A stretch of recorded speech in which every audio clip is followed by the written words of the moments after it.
आइए भक्तों, आज सुनते हैं भगवान जगन्नाथ जी की संपूर्ण कथा। तो एक बार बोलिए प्रेम से जगन्नाथ भगवान की जय। राधे कृष्ण भगवान की जय। एक बार भगवान श्री कृष्ण सो रहे थे और निद्रा अवस्था में उनके मुख से राधा जी का नाम निकला। पटरानियों को लगा कि वह प्रभु की इतनी सेवा करती है, परंतु प्रभु सबसे ज्यादा राधा जी का ही स्मरण रहता है।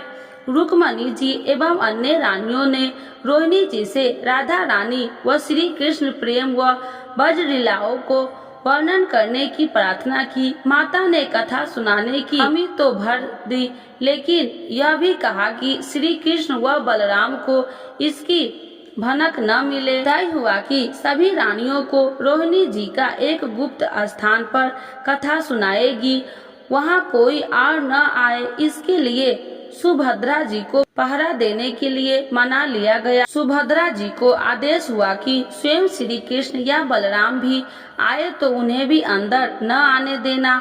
माता ने कथा सुनाती आरंभ की। सुदामा द्वार पर तैनात थी। थोड़ी देर में श्री कृष्ण एवं बलराम वहां आ पहुँचे। सुभद्रा से अंदर जाने से रोक लिया। इससे भगवान श्री कृष्ण को कुछ संदेश हुआ। वह बाहर से ही अपनी सूक्ष्म दृष्टि द्वारा अंदर की माता द्वारा वर्णित ब्रजलीलाओं को आनंद लेकर सुनने लगे। बलराम जी भी कथा व आनंद लेने लगे। कथा सुनते सुनते श्री कृष्ण बलराम व सुभद्रा के हृदय में ब्रज के प्रति अद्भुत प्रेम भाव उत्पन्न हुआ। उस भाव में उनके पैर हाथ सिकुड़ने लगे जैसे बाल्य काल में थे। तीनों राधा जी की कथा में ऐसे विभोर हुए कि मूर्ति के समान जड़ प्रतीत होने लगे। बड़े ध्यान पूर्वक देखने पर भी उनके हाथ पैर दिखाई नहीं देते थे। सुदर्शन ने भी दवित होकर लंबा रूप धारण कर लिया। उसी समय देव मुनि नारद वहां आ पहुँचे। भगवान के इस रूप को देखकर आश्चर्यचकित हो गए और निहारते रहे। कुछ समय बाद जब त्रंदा भंग हुई तो नारद जी ने प्रणाम करके भगवान श्री कृष्ण ने कहा, हे प्रभु, मेरी इच्छा है कि मैंने आज जो रूप देखा है वह रूप आपके भक्त जनों को पृथ्वी लोक पर चिरकाल तक देखने को मिले। आप इस रूप में पृथ्वी पर वास करें। भगवान श्री कृष्ण नारद जी की बात से प्रसन्न हुए और उन्होंने कहा कि ऐसा ही होगा। कली काल में मैं इसी रूप में नीलाचल क्षेत्र में अपना स्वरूप प्रकट करूंगा। कलयुग आगमन के उपरांत प्रभु की प्रेरणा के मालव राज इंद्र धूम ने भगवान श्री कृष्ण बलभद्र जी और बहन सुभद्रा जी की ऐसी ही प्रतिमा जगन्नाथ मंदिर में स्थापित कराई।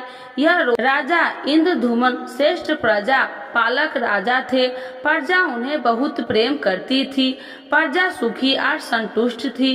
राजा के मन में इच्छा थी कि वह कुछ ऐसा करे जिससे सभी उन्हें स्मरण रखे। दिव्य योग से इंद्र धूम के मन में एक अज्ञात कामना प्रकट हुई कि वह ऐसा मंदिर का निर्माण कराए जैसा दुनिया में कहीं और न हो। इंद्र धूम विचारने लगे कि आखिर उनके मंदिर में किस देवता की मूर्ति स्थापित करे। राजा के मन में यही इच्छा और चिंतन चलने लगा। एक रात इसी पर गंभीर चिंतन करते सो गए। नींद में राजा ने एक सपना देखा। सपने में उन्हें एक देववाणी सुनाई पड़ी। इंद्रधूम ने सुना, राजा, तुम पहले नए मंदिर का निर्माण आरंभ करो। मूर्ति विग्रह का चिंता छोड़ दो। उचित समय आने पर तुम्हें स्वयं राह दिखाई पड़ेगी। राजा नींद से जाग उठे। सुबह होते ही उन्होंने अपने मंत्रियों को सपने की बात बताई। राजा पुरोहित के सुझाव पर शुभ मंदिर में पूर्वी समुद्र तट पर एक विशाल मंदिर के निर्माण का निश्चय हुआ। वैदिक मंत्र उच्चारण के साथ मंदिर निर्माण का श्री गणेश हुआ। राजा इंद्रधूम के मंदिर बनाने की सूचना शिल्पियों और कारीगरों को हुई। सभी इसमें योगदान देने पहुँचे। दिन रात मंदिर के निर्माण में जुट गए। कुछ ही वर्षों में मंदिर बनकर तैयार हुआ। सागर तट पर एक विशाल मंदिर का निर्माण तो हो गया, परंतु मंदिर के भीतर भगवान की मूर्ति की समस्या जस की तस थी। राजा फिर से चिंतन में हो गए। एक दिन मंदिर के गर्भगृह में बैठकर इसी चिंतन में बैठे राजा की आंखों से आंसू निकल आए। राजा ने भगवान से विनती की, हे प्रभु, आपके किस स्वरूप को इस मंदिर में स्थापित करूं, इसकी चिंता से व्यग्र हूँ। मार्ग दिखाइए। आपने स्वप्न में जो संकेत दिया था उसे पूरा होने का समय कब आएगा। वेद विग्रहहीन मंदिर देख सभी मुझ पर हंसेंगे। राजा की आंखों से आंसू झर रहे थे और वह प्रभु से प्रार्थना कर रहे थे, प्रभु आपके आशीर्वाद से मेरा बड़ा सम्मान है। प्रजा समझेगी कि मैंने झूम झूम के स्वप्न में आपके आदेश की बात कहकर इतना बड़ा श्रम करवाया है। हे प्रभु, मार्ग दिखाइए। राजा दुखी मन से अपने महल में चले गए। उस रात को राजा ने फिर एक सपना देखा। सपने में उसे देववाणी सुनाई दी, राजन, यहाँ निकट में ही भगवान श्री कृष्ण का विग्रह रूप है। तुम उन्हें खोजने का प्रयास करो, तुम्हें दर्शन मिलेंगे। इंद्रधूम्न में स्वप्न की बात पुनः पुरोहित और मंत्रियों को बताई। सभी यह निष्कर्ष पर पहुँचे कि प्रभु की कृपा सहज प्राप्त नहीं होगी। उसके लिए हमें निर्मल मन से परिश्रम आरंभ करना होगा। भगवान के विग्रह का पता लगाने की जिम्मेदारी राजा इंद्रधूम्न ने 4 विद्वान पंडितों को सौंप दिया। प्रभु इच्छा से पुरोहित होकर चारों विद्वान 4 दिशाओं में निकले। उन चारों में एक विद्वान थे, विद्यापति। वह चारों से सबसे कम उम्र थे। प्रभु के विग्रह की खोज के दौरान उनके साथ बहुत से अलौकिक घटनाएं हुई। प्रभु का विग्रह किसे मिला?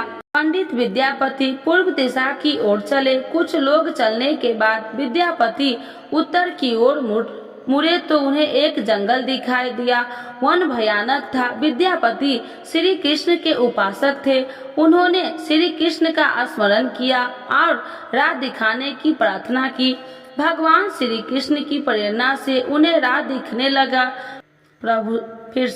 प्रभु का नाम लेते वह वन में चले जा रहे थे। जंगल के मध्य उन्हें एक पर्वत दिखाई दिया। पर्वत के वृक्षों से संगीत की ध्वनि सा सुरमय गीत सुनाई पड़ रहा था। विद्यापति संगीत के जानकर उन्हें वहां मृगवशी और करताल की मिश्रित ध्वनि सुनाई दे रही थी। यह संगीत उन्हें दिव्य लगा। संगीत की लहरियों से खोजते खोजते विद्यापति आगे बढ़ चले। वह जल्दी ही पहाड़ी की चोटी पर पहुंच गए। पहाड़ की दूसरी ओर उन्हें एक सुंदर घाटी जहां भील नृत्य कर रहे थे। विद्यापति उस दृश्य को देखकर मंत्र मुग्ध से सफर के कारण थके थे, पर संगीत से थकान मिट गई और उन्हें नींद आने लगी। अचानक एक बाघ की गर्जना सुनकर विद्यापति घबरा उठे। बाघ उनकी और दौड़ा आ रहा था। बाघ को देखकर विद्यापति घबरा गए और बेहोश होकर वहीं गिर पड़े। बाघ विद्यापति पर आक्रमण करने ही वाला था कि तभी एक स्त्री ने बाघ को पुकारा। बाघ उस आवाज को सुनकर बाघ मौन खड़ा हो गया।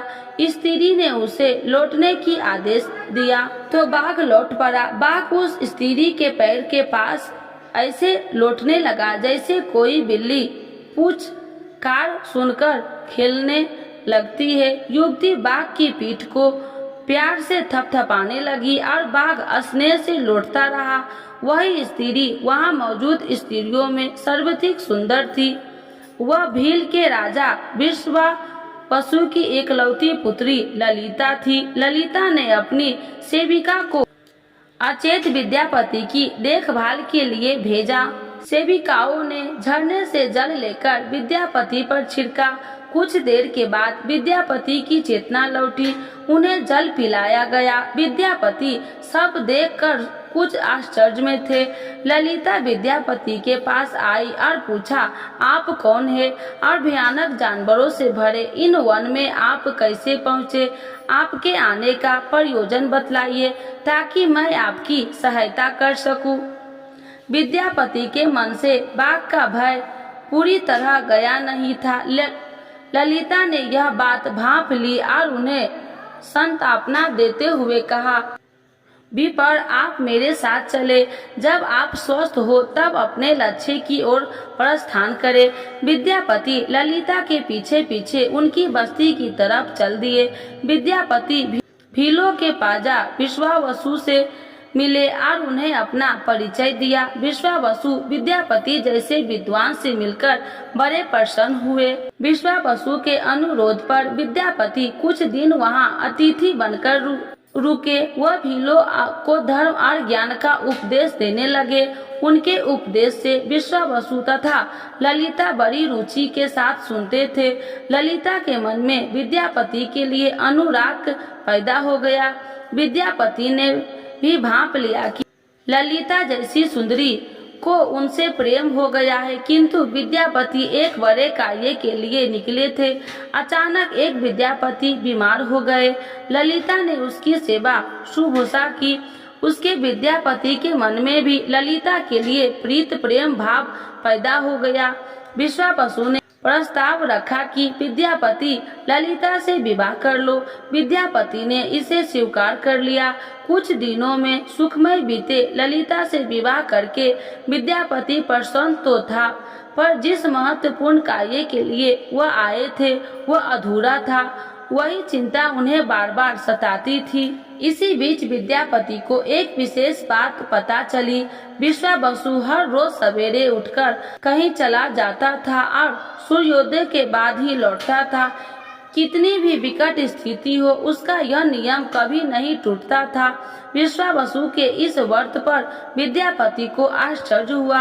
उनके मन में इस रहस्य को जानने की इच्छा हुई। आखिर विश्वावसु जाता कहाँ है? एक दिन विद्यापति ने ललिता से इस संबंध से पूछा। ललिता यह सुनकर सहम गई।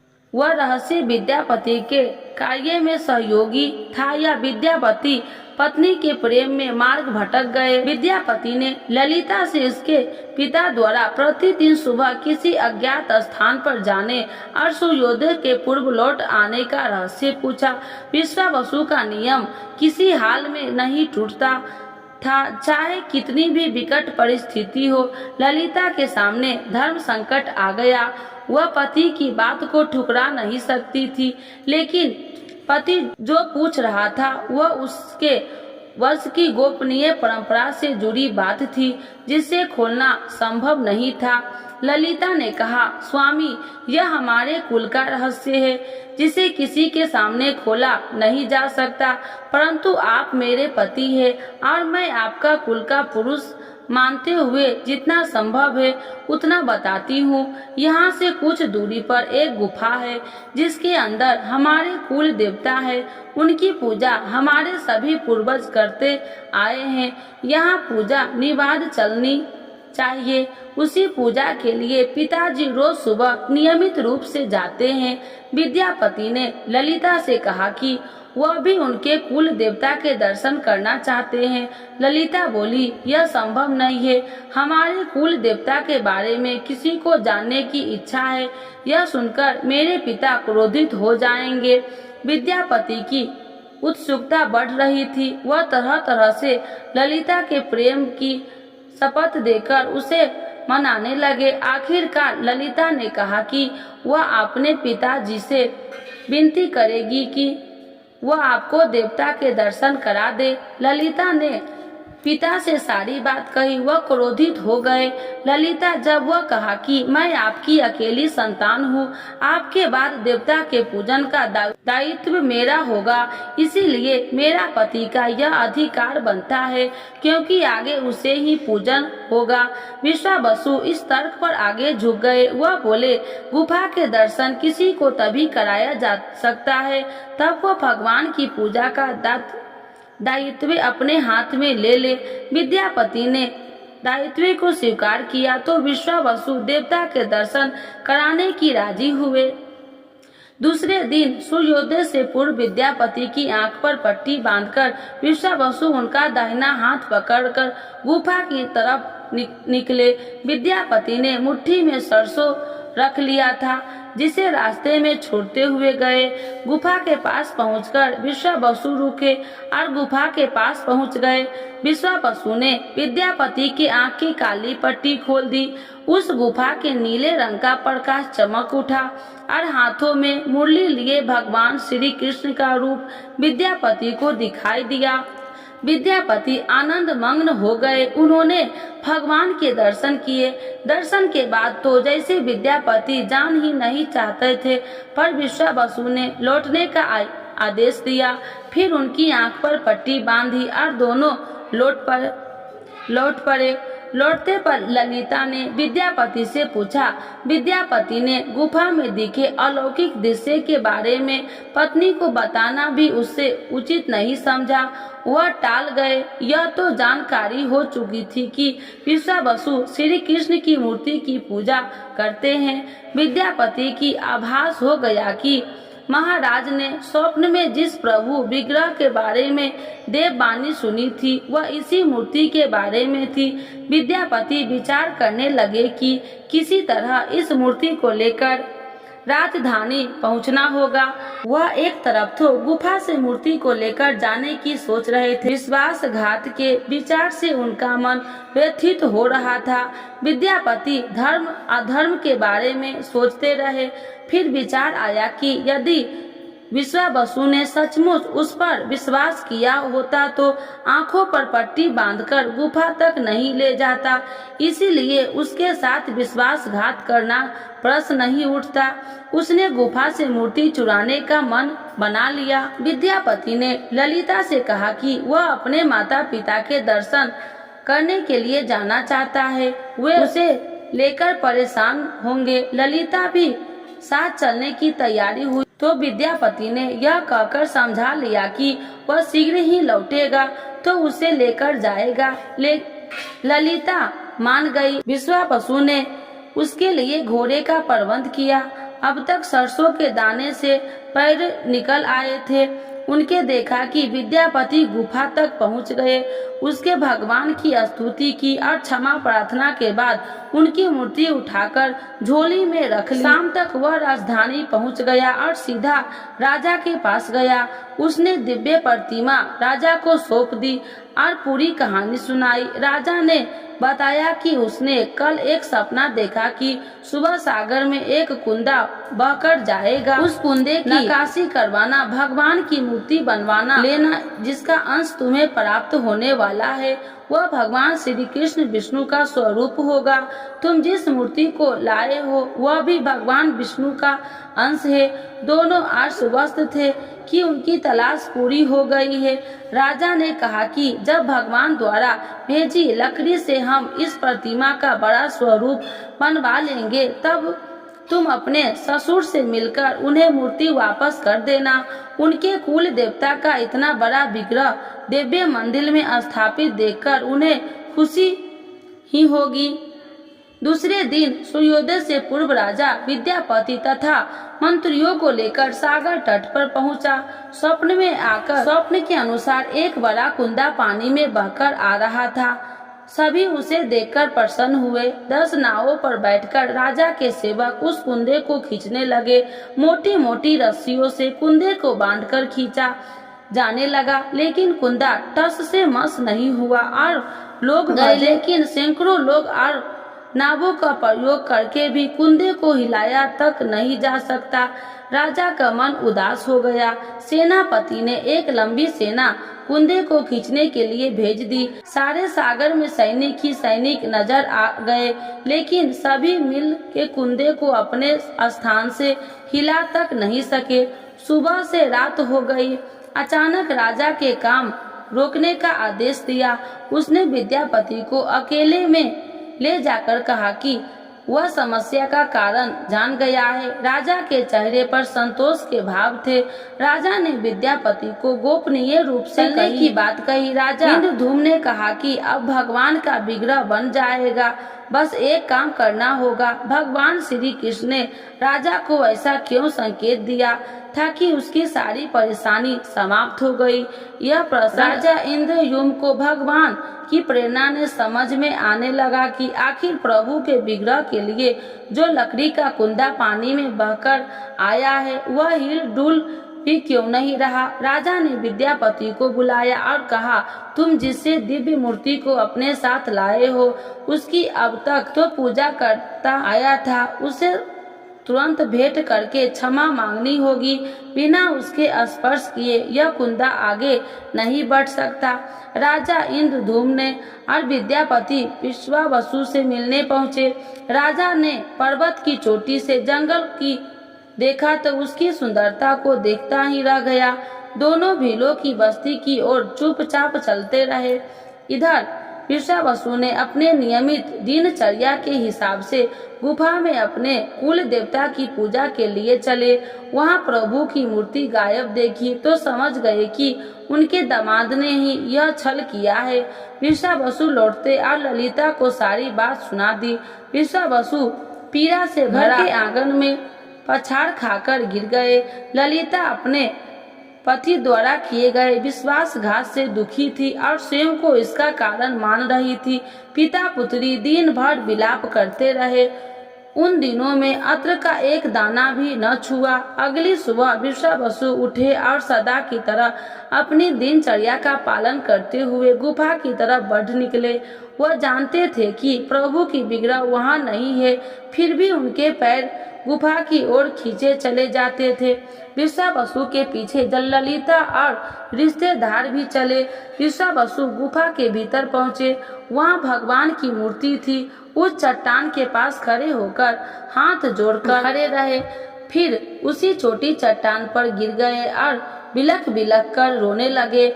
इनके पीछे प्रजा भी रो रही थी। एक भील युवक भागता हुआ गुफा के पास आया और बताया कि उसने महाराज और उनके साथ विद्यापति को बस्ती की ओर से आते देखा। यह सुनकर सब चौंक उठे। विश्वावसु राजा के स्वागत में गुफा से बाहर आए, लेकिन उनकी आंखों में आंसू थे। राजा इंद्रद्युम्न विश्वास के पास आए और उन्हें अपने हृदय से लगा लिया। राजा बोले, भील राज, तुम्हें कुल देवता की प्रतिमा का चोर तुम्हारा दामाद नहीं है। उसने तो अपने महाराज के आदेश का पालन किया। यह सुनकर सब चौंक उठे।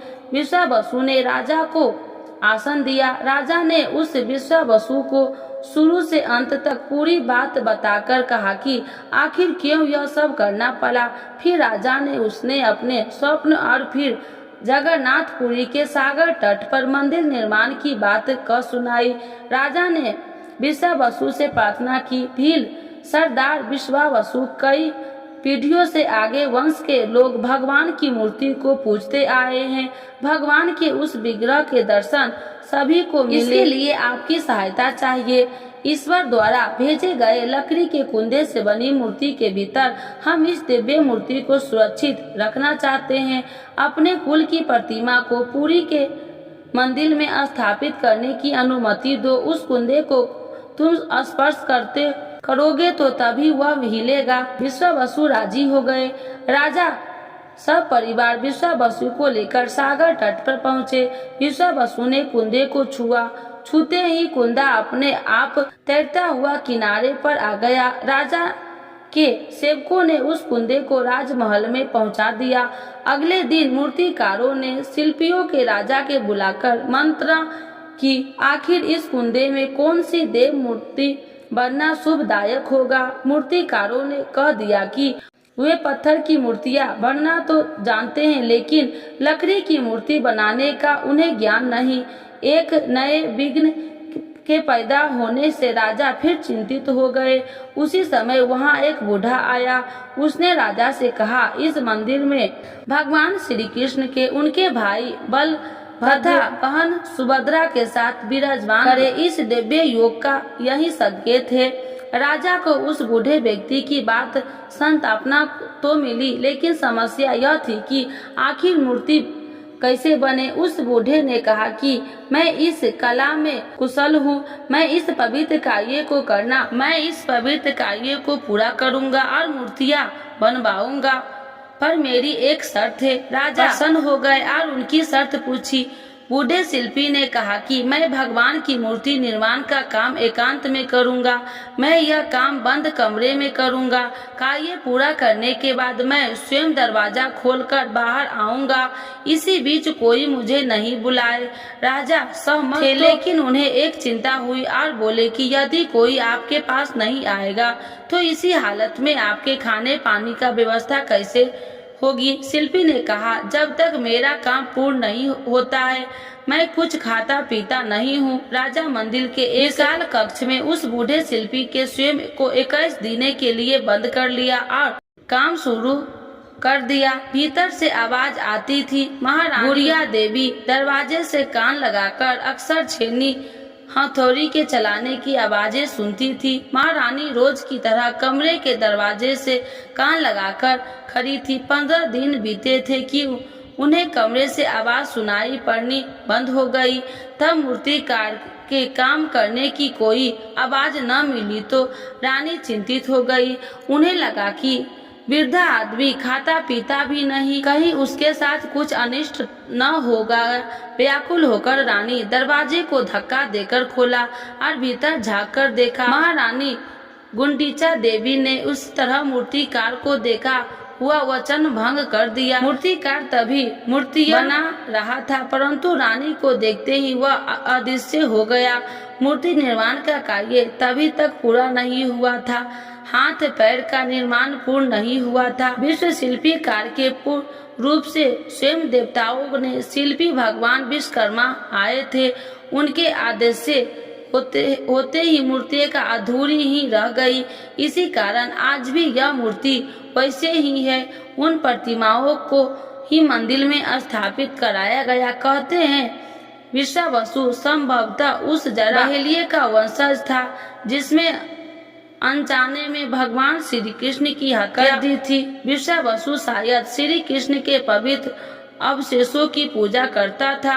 वे अभ्यसी मूर्ति में छिपाकर रखे गए विद्यापति और ललिता के वंशज, जिन्हें दैत्यपति कहते हैं, उनका परिवार ही यहाँ अब तक पूजा करता है। तो एक बार बोलिए प्रेम से जगन्नाथ भगवान की जय, राधे कृष्ण भगवान की जय।